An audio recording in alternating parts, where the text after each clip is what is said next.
back again at the Fullerton Community Center at our senior lounge. Spring has sprung as we're entering April, and this art at home is going to be centered around that with our button art that we'll be doing today with our hummingbird.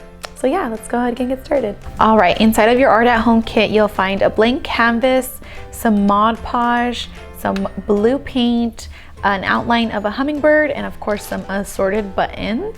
But first you want to start off with just go ahead and getting the blue paint and setting your background for your button art. And you can just spread this blue all over the canvas, again just to have your background all blue in the sky for your hummingbird.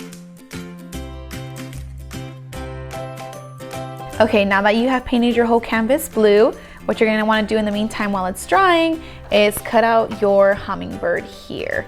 And you're just gonna wanna cut out along the black lines. Okay, the next step is you're going to want to go ahead and place your hummingbird on your canvas. And first I'm just gonna go ahead and see where exactly it's gonna end and where it'll start, if I want to push it up a little bit, center it, etc. Because what we're going to do is we're going to get the Mod Podge that we have inside of our kits and actually place that on top of our bird here to stick. So we're just going to smear some Mod Podge underneath. If you want to, you can also hold them down, and just put some right behind it to help place it there.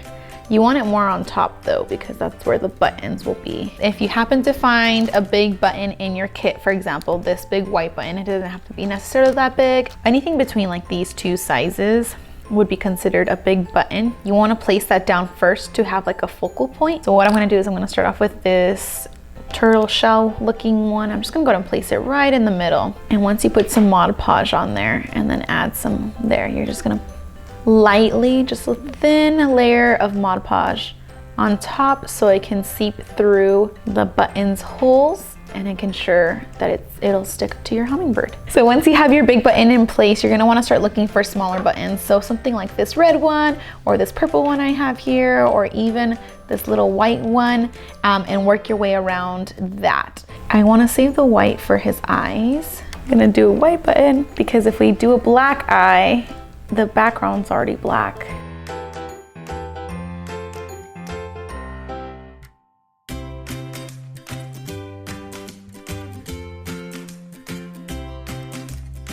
It's also important just to ensure that when you are putting the Mod Podge over the buttons that you're putting it over both, so it can also fill those little tiny cracks that you see in between the buttons to hold all of it together and ensure it'll stay on your canvas.